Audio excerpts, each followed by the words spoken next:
আরে আমি তো এই লাল বালতিটাই খুঁজছি। আরে এগুলো আবার কি? এগুলো তো দেখে অনেক ভয় লাগছে। আরে মা, কি হয়েছে? কিসে ভয় পাচ্ছ আবার? আরে এখানে এইসব কি? ও, এইগুলো দেখে তুমি ভয় পাচ্ছ? ভয় পাবো না আবার, এগুলো দেখতেই কেমন যেন লাগছে। মা, তুমি ঠিকই বলেছো, এগুলো দেখতে একটু অন্যরকম হলেও খেতে অনেক মজা। ধুরো, এগুলো আবার খায় নাকি? আজকে আমি এইসব শামুক দিয়ে সুন্দর একটা রেসিপি তৈরি করব।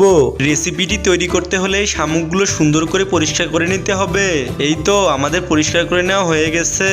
রেসিপিটি তৈরি করার আগে বন্ধুরা, তোমরা যারা তোমার মাকে ভালোবাসো তারা এই ভিডিওতে একটি লাইক এবং চ্যানেলটি সাবস্ক্রাইব করো। আর তুমি কোন ক্লাসে পড়ো তা কমেন্ট করে জানাও। এবার এইসব শামুক পাতিলের মধ্যে দিয়ে দেব। এই তো আমাদের শামুকের রেসিপিটি পুরোপুরি তৈরি হয়ে গেছে। এবার আমরা দুজন মিলে অনেক মজা করে খাবো। দেখি একটু খেয়ে। অনেক মজা হয়েছে। মা, তুমি খাবে?